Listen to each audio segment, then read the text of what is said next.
Thank you all for being here. I'm sure we'll have more friends join us as we start, but we'd love to just begin tonight by welcoming everyone to tonight's legislative update and Q&A.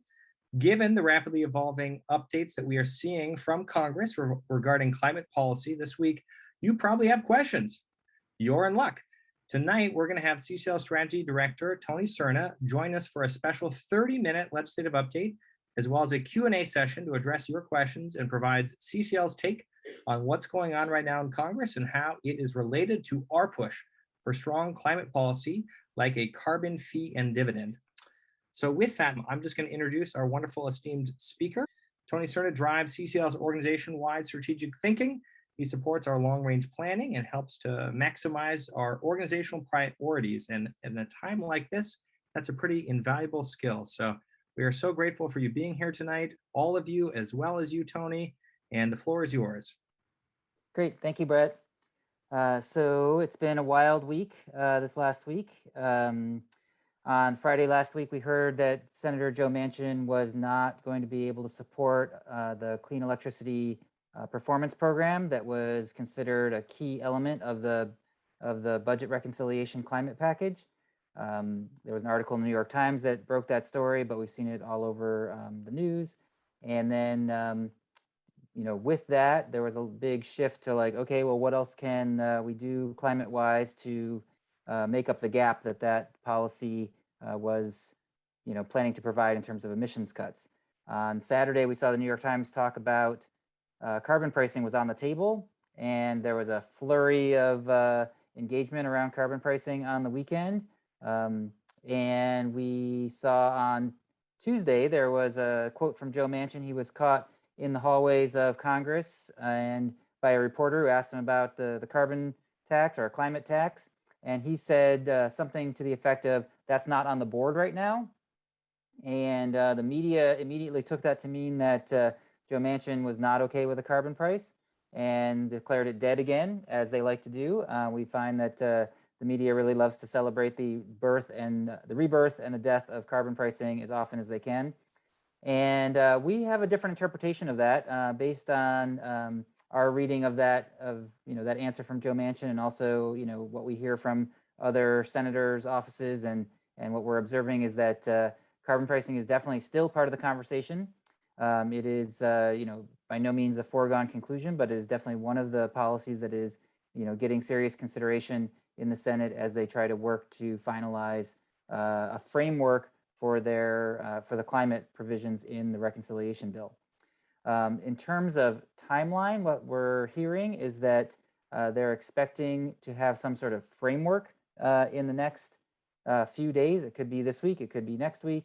They want to try and get that framework done by the end of the month. Now, a framework is not legislative text. It's not going to be, at the level of detail that we would like. It could be, again, just sort of bullet points. I mean, and of course, that can be a big, that can be important because it might, there'll be things like child tax credits in, the, free college tuition is out. Those kinds of questions will probably be answered in that framework. But the climate provisions, I know they're still doing a lot of negotiations, and we're, again, not expecting a lot of detail in their bullet points, but we feel optimistic that there will be room for a carbon price in that budget reconciliation, whatever framework they come up with. So one, we are expecting some news soon. There's a good chance it won't be conclusive, and we are still going to be working on this beyond the end of the month is our expectation, in terms of they're still going to be drafting legislative language, working out the final details before a bill gets passed. I can put some, I don't know if Brett's already done it, but there's some posts that I did on Community that you might want to check out. One is about the strategy going forward. One is about Joe Manchin's quote. You also want to make sure that you've seen Danny Richter's video that was linked to in the weekly briefing this Wednesday. He goes over a lot of this same stuff. And then I'll also put in an article from Politico that has some that backs up some of that, the notion that carbon pricing is still in the mix. And then I'll just say, in terms of our strategy moving forward, we're still pretty focused on getting people to contact Joe Biden. He's the mediator in this process. He is working, his staff, and he personally is working hard with the senators to negotiate a final agreement. And it's really something where we want to make sure that he does not back down on his commitment to 50% reductions by 2030. And some of that's just because that's the target that the climate and science says we need to hit. And then and it's also because we think that trying to hit that target means we need carbon pricing. So focusing on that 50 by 2030 is a key messaging point that we're trying to push out there right now. And that's for us, and a lot of climate organizations are pushing that out. And then similarly, getting other people, you're welcome to write Biden again yourself. Especially with all the news, I think it's fine to say, like, I read this article in, whatever, the New York Times or this or that, and I really encourage you to, stay strong, stick with your commitment to 50 by 30. I support a carbon price, make it happen, don't back down. Those are the kinds of messages you can send to the president. And then, of course, we want to get other people to do that as well, because we think it's most impactful when, when more different people write the White House. And Brett can drop in the link to the White House action, which is at cclusa/white-house. So that's, I'll add a couple other things, and that is, you can also be doing the same messaging in your letters to the editor.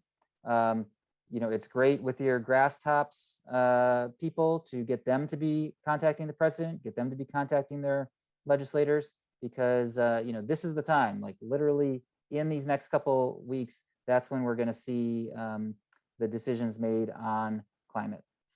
So with that, Brett, let's go to the questions. Yeah, and I just put a link for those that haven't yet. I know Tony, as well as Sabrina and Kathy and others, have just done a wonderful job with our phone and text banking. So check that out too. They'd love to have your help. Some of those shifts definitely could use a couple extra people. Mm-hmm. But a reminder, we're only doing questions in Poll EV tonight. And so you can see here on the screen, it's simply pollev, pollev.com/CCL123. That can help manage our queue. And not only can you type your own question, but if you like one, you can also upvote it so that it gets answered earlier. So with that, let's jump right to the top here. And Tony, you can just read these out loud one at a time and take it away. Great. So the question is around doing this through reconciliation. Will it be undone as soon as there is a party shift? We certainly prefer this to be done via regular order and with 60 votes in the Senate and a bipartisan bill with broader support. But we are taking the opportunity where they come, and we think that even if something passes with only Democrats voting for it, we saw that it can be durable. And we saw just the other day Mitt Romney in an interview talked about how he's like, why don't the Democrats just do carbon pricing? It's the only thing that works. We should do that. And so that's at least one vote to keep it in place, I would hope. And I'll remind you that for the other party to undo legislation means that they've got to get control of both houses of Congress and the presidency, and then do it through reconciliation, which obviously if it can pass through reconciliation, it can be undone through reconciliation. So it is a real concern. Any of the things that are done in this package can be undone. And that's one of the reasons why getting them in place quickly and getting, businesses and people, used to having, like, once the price is in place, once people are getting their dividend checks, we think that that's going to give it a significant amount of durability. And, obviously we'd love it to be bipartisan from the start, but, we're taking what we can get. Okay, what else you got? Senator Sinema. So interestingly, people often lump Joe Manchin and Kyrsten Sinema together, but they both have concerns with the budget reconciliation process, but they're very different. Senator Sinema has made it pretty clear that she's supportive of a carbon price. I think we've seen that in the press as well. I don't know if she's made like an official statement, but that's definitely what the press is saying. So we're not worried about her support for a carbon price with with money going back to people. So she's more on some of the other pay-fors in the reconciliation bill. So I don't think she's our biggest worry. I think Manchin's the main person who we're concerned about getting his support in the Senate.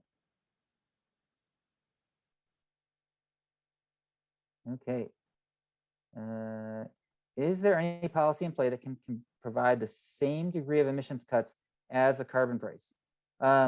So, I mean, there's a list of policies that are already sort of in the reconciliation bill, which of course that doesn't mean that they will stay there forever. But the Clean Energy for America Act, which is basically extending and slightly modifying and expanding tax cuts in the for renewables, both the producer tax credit and the investor tax credit have a big impact. The methane fee that Sheldon Whitehouse has been championing is also makes a big impact. And then there's a lot in there for transitioning our transportation systems with electric vehicle chargers and EV incentives. So there's a whole package of things in there that does have a big impact.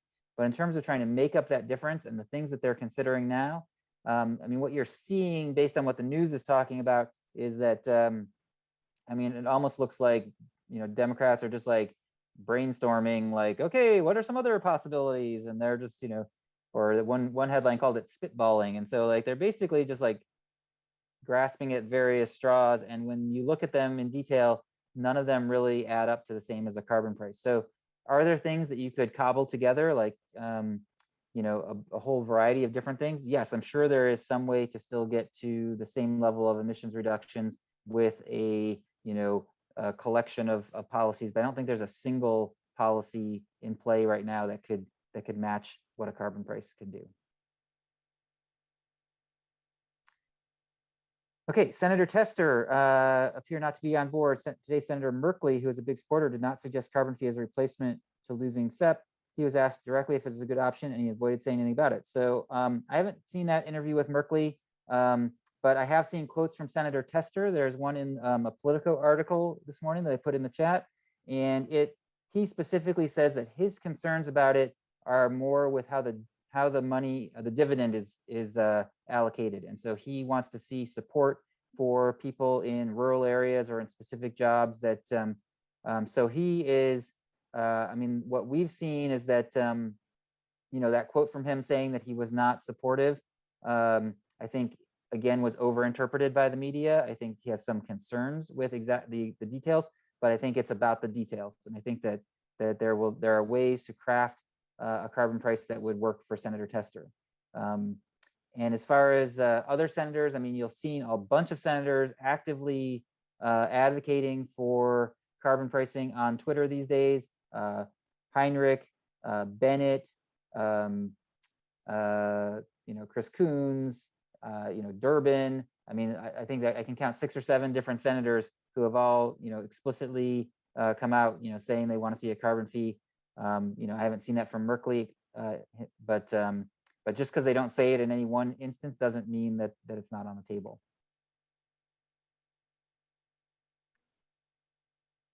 Okay, have there been any specific EJ groups lately coming on board with carbon pricing who were non-supportive earlier? I asked because my rep says she does not like it because they don't like it. So I haven't heard of any specific groups, but we did, if you in not this week's, but last week's weekly briefing, there was a link to Robert Bullard, who is considered the father of environmental justice. And he, sent out a tweet basically, retweeting a certain article or an op-ed that, supported carbon pricing and, essentially giving his support to that. And so you could point people towards that as an example of, people who are EJ activists who support carbon pricing. I think there's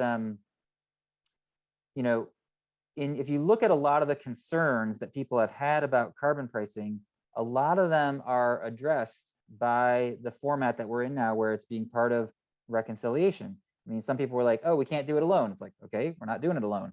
Okay, we need ways to support, this transition or that transition. It's like, yep, those are in the bill. So there's a bunch of things in there that make the package as a whole, a lot friendlier to some of the folks who, on the left or in the EJ community. And so the carbon price itself is not going to solve all of the solve environmental justice problems in its entirety. It will help with reducing emissions, which will help with reducing toxic emissions as well. And but that's really its main purpose. And there's other elements in the reconciliation bill that can address EJ concerns. So that's how I would try and engage with my rep around that. Okay. Is there any policy in play that could, I think we already talked about that one. Can you give me another one?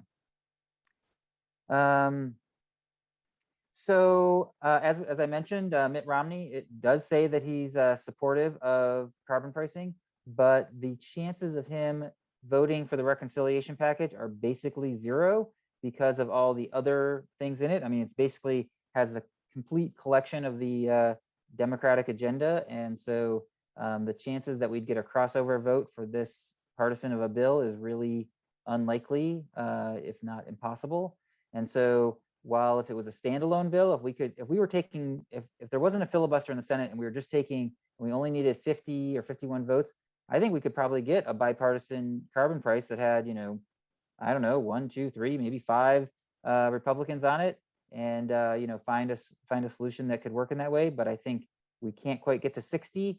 And unfortunately, right now it's embedded in reconciliation that's really partisan. So I think, unfortunately, we're not going to see that crossover right now. But it still helps when Romney and other Republicans talk about how carbon pricing is a good idea, because that gives cover to Joe Manchin saying, like, look, this is a bipartisan thing. There's Republicans who support this.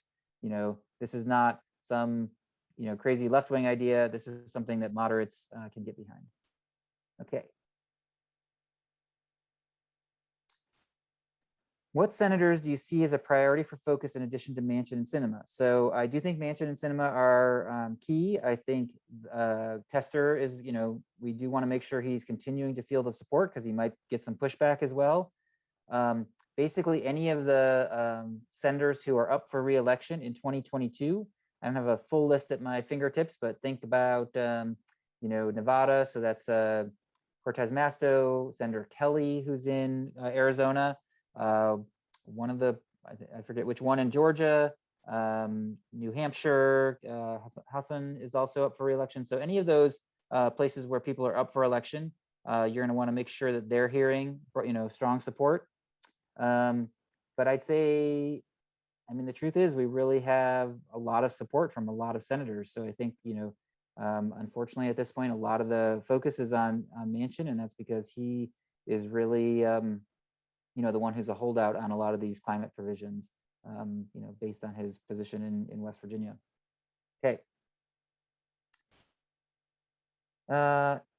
Is there any discussion about breaking apart the reconciliation bill into specific focus areas? So the deal with reconciliation is you only get essentially one bite at the apple each fiscal year. So they did one earlier this year that was really for the 2021 fiscal year, that was the COVID Relief Act. And then they're doing another one now that's for the 2022 fiscal year. So they could do another one about a year from now. But this is the sort of the one chance for Democrats to advance a lot of their agenda. So I don't think they're going to be breaking out specific things. That doesn't mean if there's something that doesn't get passed in reconciliation, they can certainly still come back and do it. But in general, it's harder to pass major provisions during an election year just because people don't want to be taking hard votes closer to election season. So I do think that it's unlikely. I see in the chat someone saying, I thought there could be 3 packages a year. There can be one for spending, one for revenue, and one for the debt ceiling. But in practice, they've always only done one at a time and done both revenue and spending at the same time. So maybe there's a way where they could do multiple reconciliation bills, but I'm not sure that the parliamentarian would agree to that or what the effect of that would be. New York Times Daily Podcast radio interview with Coral Davenport. So I have not heard it, but I heard Flannery, our communications director, and she said that Coral talked positively about carbon pricing, and it's in terms of its policy, but again had questions about its political viability. That's what you're going to hear from the quote unquote experts in politics in DC until up to the very moment that we pass carbon pricing, and then they will claim that they were always sure that it would pass in the first place. So and when that happens, I just want to say we're going to welcome them in with loving arms and say you were right. Carbon pricing is a good policy, and thank you for now being on board with it. So next question. what other climate and environmental organizations should we be joining forces with to help get carbon pricing passed? So, so what you're going to see, I mean, a lot of organizations had, sort of coalesced around the president's agenda, which included the a clean energy standard, which then morphed into the clean energy performance program. And I don't expect that those organizations are just going to like suddenly pivot and become carbon pricing advocates overnight. What I would suggest is the other organizations, if you're reaching out to other organizations, get them to push the 50 by 2030 and have them also contacting, the president and the Senate and the House and saying, don't back down on climate, et cetera, because that is something we can all agree on. I don't think there's any climate group that's gonna, I mean, they might wish for more than 50 by 2030, but I don't think there's anyone who's gonna be like, no, can't support that. So they're gonna, so get them engaged on that, and that will, herd Congress directly into the loving arms of carbon pricing. So, that would be my suggestion there. But as far as, there are a handful of other organizations that are actively supporting carbon pricing. We saw, World Resource Institute, what's Nat Keohane's organization, CSC2ES. So there are a handful out there, but I think in general, if you're reaching out to your local organizations, get them behind the 50 by 30 pledge. Okay, got time for a couple more. What else you got, Brett? Do you expect that most of the climate policy ideas will be determined next week? So yes and no. I think what they're going to try and, I mean, so we're seeing the White House sort of try and play all angles on this right now. Like if you saw, there was a study from a group called Rhodium, which is a very respectable modeling firm, but they put on their very rose-colored glasses and they said, here's how 50 by 30 is still within reach, even without passing, some of these bold climate policies. And so the White House is going to have that in their back pocket, but they're also would love to have Congress, say, here's a framework, we expect these things to be in so that they can rely on that. So I think what we're likely to see is, again, a framework, bulleted lists, trying to give as much clarity as we can to the delegation that's going to the COP. But I wouldn't expect language. I wouldn't expect it to be passed by then. Hopefully whatever that framework lays out is going to be strong so that he can go with a strong hand when he goes to Glasgow. What are some of your best speaking points that bring in the idea of carbon cashback or dividend into this conversation, how to leverage this piece? So I think it is important especially, the press does an awful job.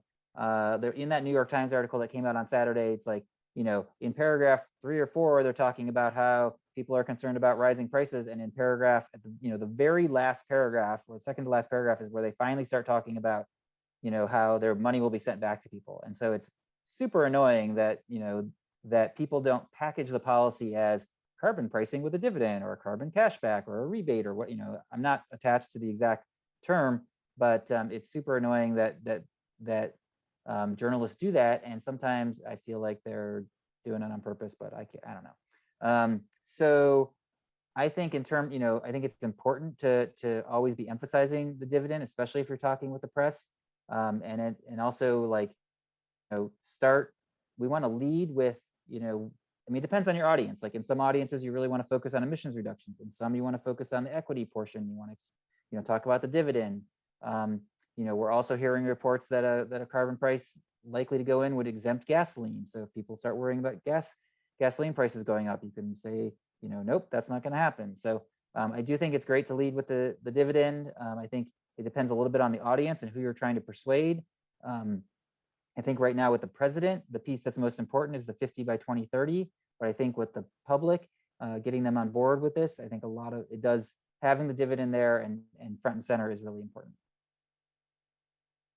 Why has November been the date widely predicted when the relates? Can you talk more about Glasgow? So November, there's no deadline. This can go on forever, unfortunately. It's not impossible that they'll be figuring this out at Christmas. We hope not. But I mean, there's a lot of pressure right now for Democrats to get something done because it'd be good for Glasgow. It would allow them to pass the infrastructure bill at the sort of artificial deadline that they put at the 31st. It would also be good for the elections in Virginia. I think it'd be great for just Democrats in general to have something that they can say, to point to and say, look, we're competent, we can legislate, we got something done, or we're going to do these good things. So I think that that's why there's the pressure to get things done by the end of the month. I think I've already answered enough questions about Glasgow. So let's go on to the next one, and maybe that might be one of our last ones. Since coal is on the way out and Senator Manchin realizes this, do you think he may ultimately agree to a carbon price since it may be the best deal he can get? So it's really hard to understand Joe Manchin and what he wants. I think he does need, I mean, he's got a lot of gas, natural gas in his state as well. So I think people need to recognize that it's not, West Virginia is not just a coal state, but it's a gas state, and Manchin cares about both of those industries. He needs, my sense of it is that he wants some plausible way to, to say like he's doing the right thing for the people of West Virginia. And yet he's also gotten onto a position of, not wanting to focus on handouts. So he's been objecting to some of the things that you think would sweeten the deal for West Virginia. He really wants to promote innovation. And so I think there's ways to spin a carbon price is really, supporting innovation, supporting all, it's technology neutral, it supports nuclear, it supports, it actually does support gas in the short term. So I think there are some things that Manchin can like about it. I don't know what's going to convince him, because I find him as inscrutable as other people do in terms of trying to understand his underlying motivations. And I don't think it's as simple as people would say, that it's, about, his assets that might be in coal or the money he makes from that. I think it's a lot more about, it's really what he thinks is best for the country and for the state of West Virginia, and trying to figure out how we can help him support this policy within his existing values and priorities. So in the same way that over the years we've said, don't go in there and try and tell people when you're lobbying, don't go and tell them that they're wrong with their values. Tell them they're right with their values, and then find a way to convince them to do what you want within their own value set. And so I think that's the tricky thing with Manchin right now, is we've got to figure out how to make this fit within his value set and support West Virginia. So with that, I'm going to wrap it up and hand it back to Brett. Thank you for listening to this episode of Citizens Climate Lobby's training program. You can tune into more episodes anywhere podcasts are available. Inspired by what you heard today? Join Citizens Climate Lobby to advocate for bipartisan climate solutions. Go to community.citizensclimate.org to find more trainings, resources, your local chapter, national action teams, discussion forums, and more. Be sure to like our Facebook page and follow us on Twitter and Instagram @CitizensClimate. We also invite all of our listeners to subscribe to our YouTube channel for more inspiration. And together, we are creating the political will for a livable world.